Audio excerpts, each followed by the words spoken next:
Thank you all for coming. Really appreciate it. There you go.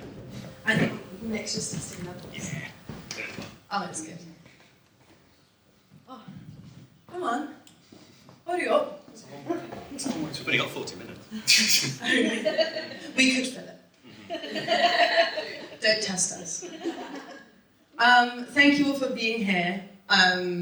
This is the first screening that Nick and I have been able to be here and watch, and it's really incredible that there are so many people here to support it, and I hope you all enjoyed it. Okay.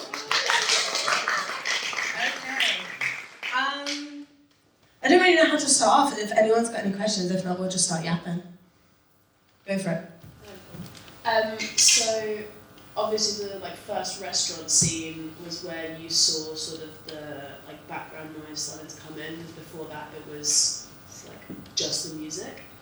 Why was that the scene where you had the sort of background noise and talking and things like that come in? Oh, you're good. So when it came to doing the sound edit for this, it was important to me to establish early on that I wanted the couple to feel like they were kind of enclosed in a bubble, like in their own world. You know, they were very happy in that environment. And that scene especially was the midpoint of the film, where it's kind of the point of no return, really. So the point there was to kind of establish that they were becoming aware of the world kind of outside of their confined comfort area. So as a result of that, they then start being introduced to new ideas, new people as the story goes on. So establishing, having other voices in the actual diegesis of the environment was important to me to highlight that. So thank you for noticing. I thought it was very effective. Thank you.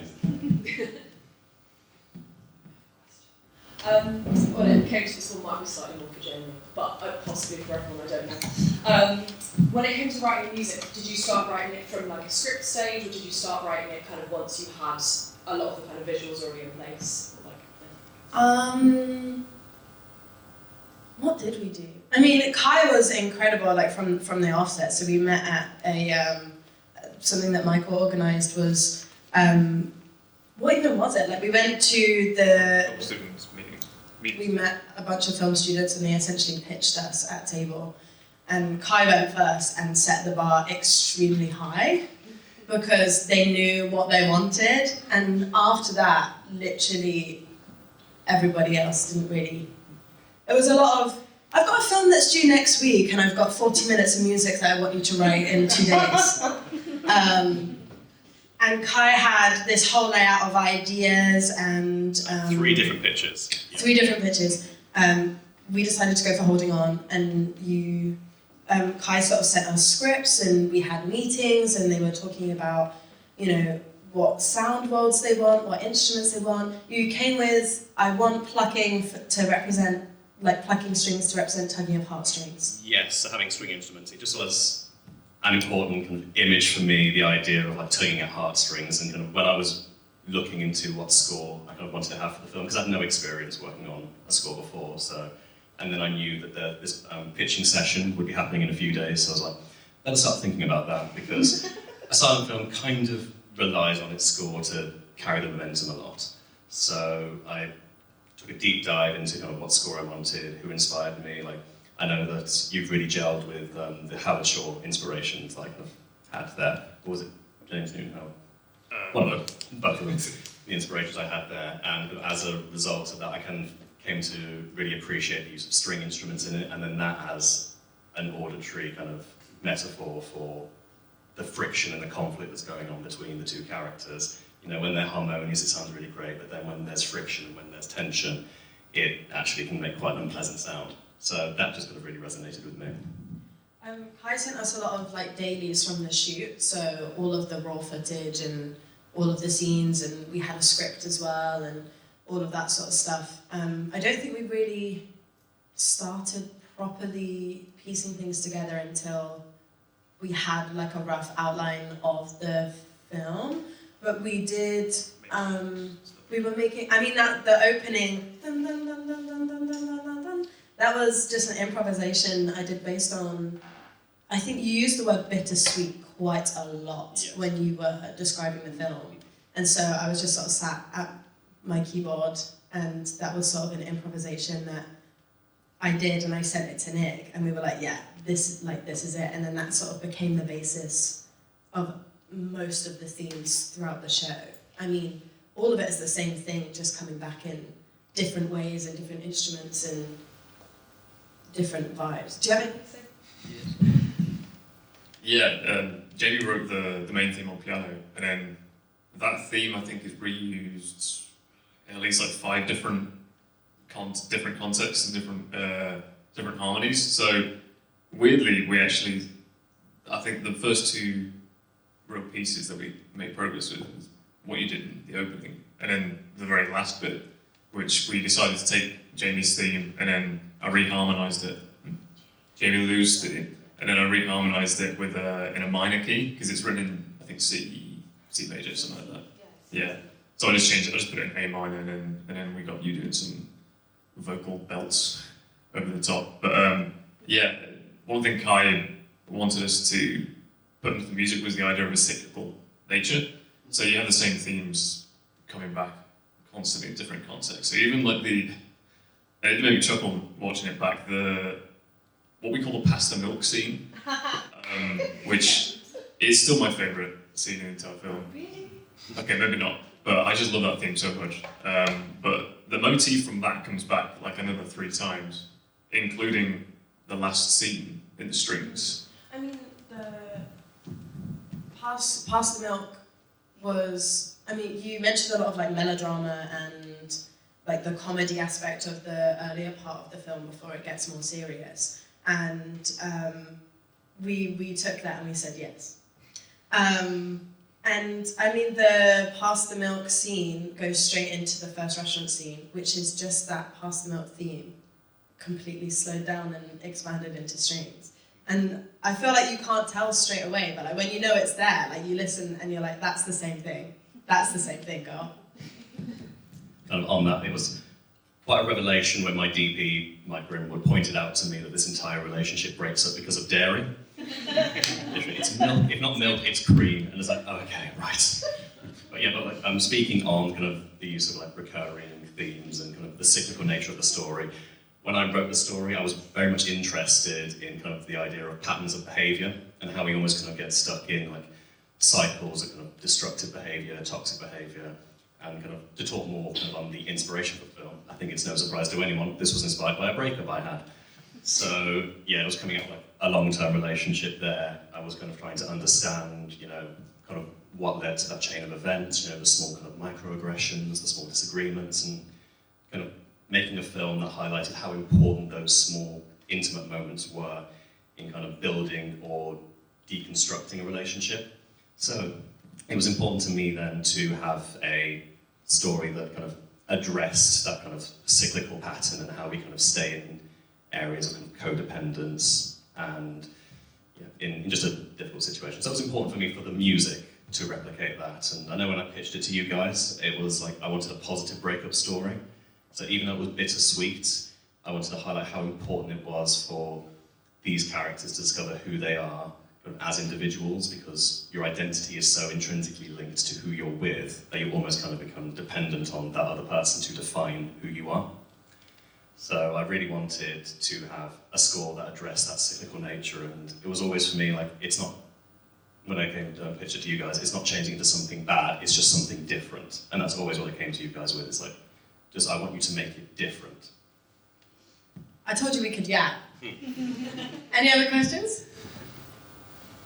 So, in terms of when you actually started filming, how much did your ideas develop, and how important was it to stick to original plans or be flexible with new ideas that you had? That's a good one. I think from the off I was open to this whole process being malleable, like even up to the point where we were doing rehearsals and intimacy coordination with the actors, the script was still changing. A lot of the scenes involving Mosley, Katie Bowser's character, was developed during rehearsals. She didn't have a name until we came to like rehearsing it there. But then as Sophia and Katie worked together on those scenes, I just, like the character became more fleshed out and I understood who that character was, that I needed to kind of fill in that backstory. So much of that was developed as a result of working with the actors. So yeah, I was always open to there being changes. I was never like, "Well, this needs to change," because the reason I do this is because I love collaboration. And if there are better ideas made by someone else, I will more than happily nick them. So we're absolutely going to do that. But it was even up until the 11th hour, we were chopping and changing things, and even the stuff we shot on the day, a lot of it wasn't used because we gave ourselves so much time in that space to work around the edit. So yeah, it was always changing, and I think it benefited from that. Like, I didn't even really know the theme of the film until the rehearsal period, where I realised the theme was about communication. And given I decided to devise a silent film where the characters can't talk to each other, you would have thought that might have come up a bit more early in my head. But no, it wasn't even until then did it all click, like, oh, I've literally taken their ability to communicate out of their like mouths. It was a really like organic process, also. James? Hey, just following on from that, I was wondering if like the music changed during the process, like maybe like whilst he was recording or like whilst he received feedback. I don't know. I was just curious. Yes, quite a lot. Yes, full stop. Thank you very much. Yeah, there was some parts of the film that me and Jamie were just we're just on. Sorry, we're just like on from the beginning. Like the first thing written was the opening theme, and it just most of it was you. Yeah, because we tried to use as many real performances as we could. As you can see. As you can see in the credits. And like almost all of them are in the opening, apart from Hannah. I don't think Hannah's in the opening. No, clarinet and flute coming later. Yeah. So it was the first that we wrote, but it was the last that got recorded. Yeah. But there was quite a few changes to the process. One of them was, because I said there were parts that came to us easily. There were parts that we struggled with. And one scene in particular, which we still call the spicy scene. What scene would that be? No idea. They're in a restaurant and they've got cake. Spicy cake. But we really struggled with that, so there was lots of changes going on. Obviously, we made it work in the end, and even during like, the recording process, we tried different things that we ended up putting clarinet in places we didn't think we were going to. So there's clarinet during the Mosley and Lee's dream sequence, where we weren't going to use clarinet for that, but we put it in because it just fits so well. Because the same kind of motif we reused, because Mosley's theme is based around clarinet. And for some reason, we just saw Mosley and we were like, clarinet. Don't know why. It was Kai brought to us very early on. Mosley is not bad. Mosley is not a bad character. Mosley isn't a villain. Just something new and something different. And that obviously in music translates for us to a new instrument sort of thing. So a lot of it is very string and piano based. And then we brought in the clarinet for Mosley, which I think is really warm and really sweet. The spicy scene was, I think, it took us the longest to. We knew it was going to be hard when we watched it to begin with. We were like, yeah, this is really difficult. And Kai had placed the importance of the stairs and that moment and the hand dropping and all of that sort of thing. I mean, I said, like, we need a heartbeat. We need it to, like, feel exciting. But if you do that wrong, it becomes really scary. Like, they're fumbling around in the corridor, and it's like, dun, dun, dun, dun. It was really difficult in the background there. Yeah, just, like, stood against the wall. It's really, it became really sinister. It was really difficult to get that right. And that whole scene was really important, and it was really difficult, and I think we were making changes to that until the end. And I mean, Dean's dream sequence, that was, I mean, my hat goes off to the actors because it just made it so much easier to work when you're working with people that clearly really enjoy what they're doing and are really good at what they're doing. And Dean's dream sequence was, I mean, you came in to that and were like, this, and this. I want this to be changed. And we were like, oh, okay. Yeah. And I think that was where you had sort of like the most involvement in actually, we invited you to the edit suite and we'd sort of like pieced together some, like a mock-up of what sort of we thought could happen. Because it was very electronic. And you sort of came in and were like, Strip it back. No. I think I remember the big note from that session was just strip it back. It was because you were doing something like you were like reversing like some of the music, like the audio was like being altered, and I was just like, it just sounds a bit messy. Just strip it back and just let like the main theme, the great theme that you've done, and the acting just carry that. And particularly for Casey's dream, which was one take, all that was just one take, and he gave a fantastic performance in that. A lot of that was just like, no, I want the visceral experience of him feeling alone and the fear of being alone to actually come through in the sounds that he makes, through his hyperventilating. And you guys did a great job of kind of like appreciating that was the forefront for that moment, but also kind of adding the kind of the ambience there in the background as well. Yeah. We kind of just like to jump off of that and kind of talk about, generally speaking, the relationship that I wanted between like the music and the film. For me, like I wrote this story specifically with the idea of I didn't want there to be a main character. I wanted there to be balance between both perspectives. So as a result of that, as the script went on and the couple did start to kind of like separate, I did something that I call a subjective seesaw effect when I was writing, where I had a main character for that scene and I would write from the point of view of that character so we could focus on them. And it will make it easier for us when we're shooting it to know exactly where to put the camera, who to focus on, because having two main characters in the scene is very difficult to write and to focus on more so when you're filming. But I noticed that when you guys were putting the score in and reading about what you did afterwards, it made it, you actually made the score lean towards the other character in the scene, and I really like how that kind of redressed that balance between the perspective characters to make sure it actually felt more kind of well-rounded and made it like a whole general perspective for this couple as one unit. Yeah, I was just going to talk about the Casey's dream sequence, because you're asking about changes, and one thing when you're writing a score, you want to make sure the director is happy with the score. And like one of the main briefs we were given for that was go a bit weird. I forgot the bit part, so I made it very weird. I need to find the original version somewhere. So I was doing all kind of weird music tech stuff. But like that was, I think we just had a very seamless relationship throughout the process, because that was the only time where we'd done something and you were like, maybe not. Because like sometimes scores go through multiple revisions, like they'll send off a draft and then the director's like, oh no, I want this, and they change their mind, or we didn't have any of that. It was so seamless to work with Kai. One thing I do want to bring up though is this whiteboard that's behind me.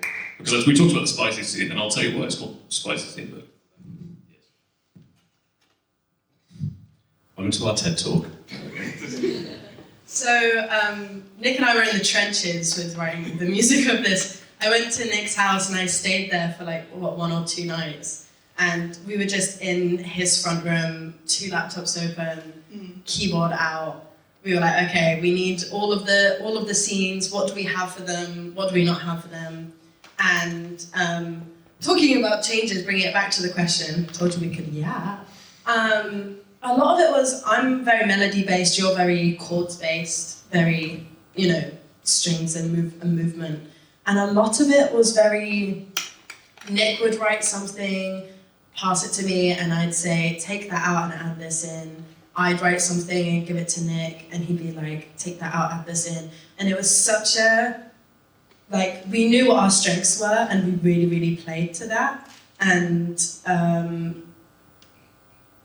I've forgotten how to speak English. And yeah, so a lot of the changes throughout were writing something and handing it to the other person to have a look at. Because it got to a point where we didn't want to be in the same room as each other. I think I was in your dining room. And you were in the living room. I think I was also writing an essay. And then we'd sort of swap over and be like, oh, okay, I see what you've done there. I hate it. Yeah, I I think I was in the dining room doing the first dinner scene whilst you were dinner one. I can't actually remember which scene you were doing. You might have been actually working on the spicy scene, I think. So. But like this is just to give you an idea, because one thing that drew me and Jamie Lou to the film was the amount of music. I caught it that time. I'm half asleep. Was the amount of music we had to write, because often it's like an auction. This is priceless. There is no price for this. Was the amount of music that we were going to be able to write, and for a silent film, it puts the pressure on the music a bit more. But we both really like that. And I remember in the pitch meeting, as soon as everyone did their briefs, we just kind of we kind of assaulted you actually. Yeah, you were the first one. I mean, to be fair, you did your pitch while you were talking about the other ones. We were writing you an email. Oh, yeah. We were writing the email to Kai, and during other people's pitches, we were like, yeah, we know that this is what we want. And then the minute it finished, we got up and we were like, hi, it's nice to see you. Please pick us. And then we sent you over some like music, and you were like, let me get back to you. Yeah. Treat me and keep them key. Yeah. But basically, if you're the first person up to me, then I'm going to pick you. So that's how that works. Remember that. But no, it was just, I think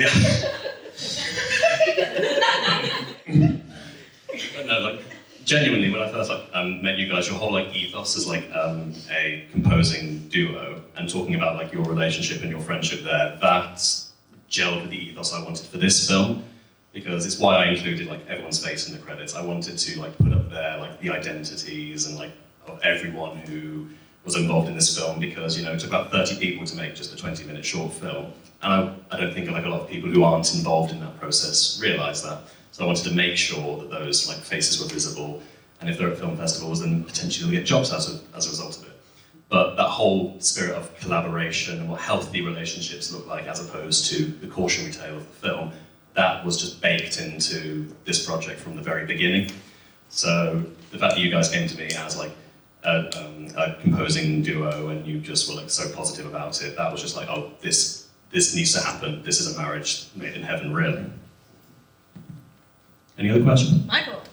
Having been through that process and having made the film together, what advice would you give people, either directors or composers, who embark on a project together? Be honest. Choose someone. If you're working with somebody else, like in the way that Nick and I did, we went into it saying, we have to be honest with each other, and we can't be upset if that honesty is slightly negative. And I mean, I'm a big, like, in all of my friendships, I'm very big on communication. I'll tell you if you piss me off. I'll tell you if you need to shave. I'll tell you if you're wearing something that maybe doesn't look quite good. I'm an honest. I haven't done that to Nick before at all. He hides his face. And I think honesty was like the main thing for us. And I think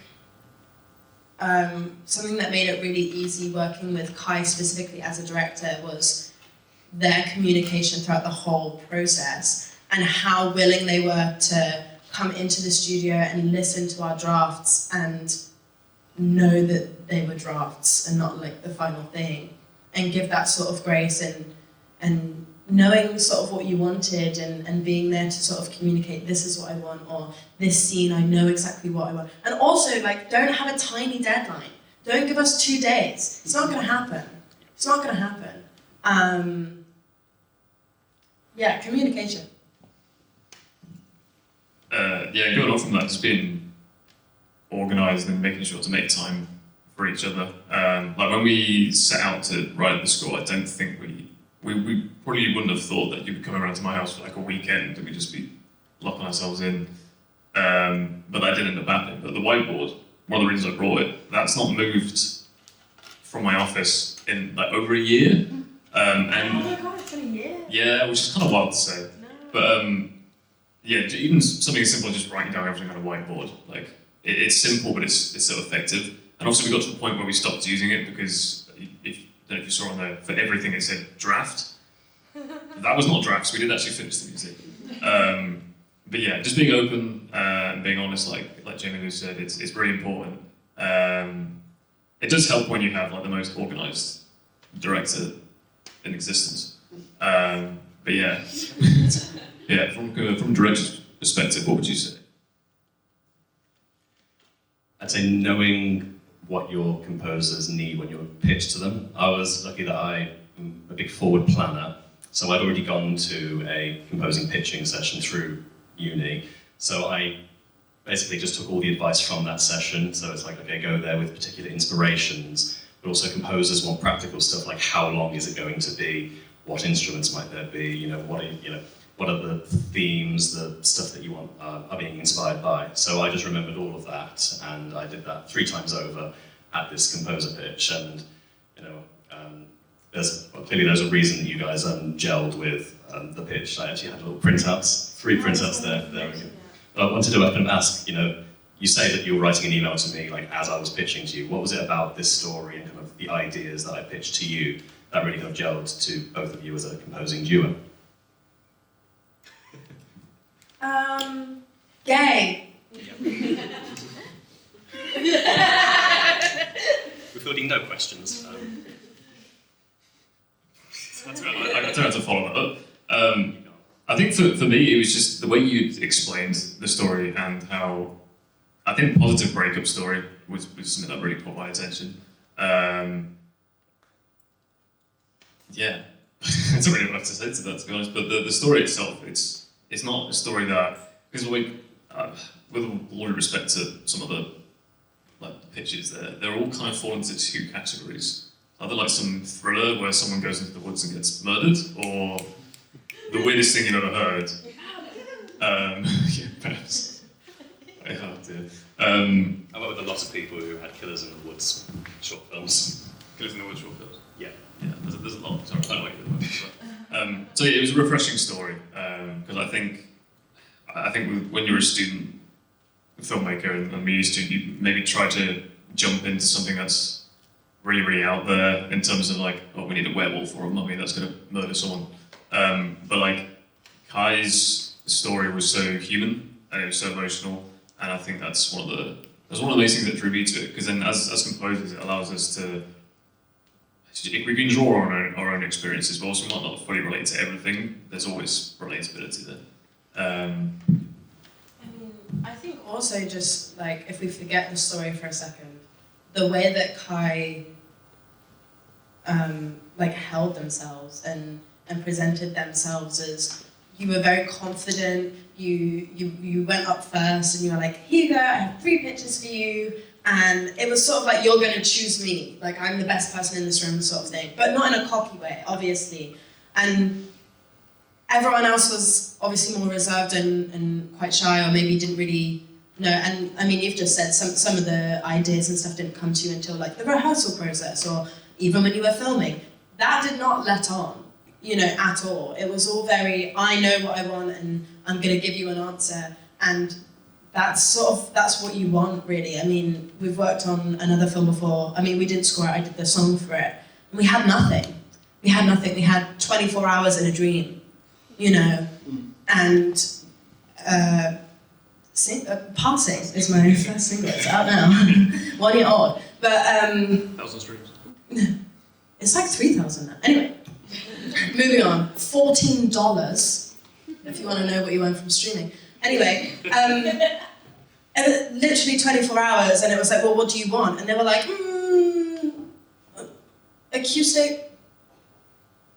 And like the difference in how much you knew what you wanted and how much, and also your passion. And I think that's really what drew it. It was like, yeah, I like them. They're nice.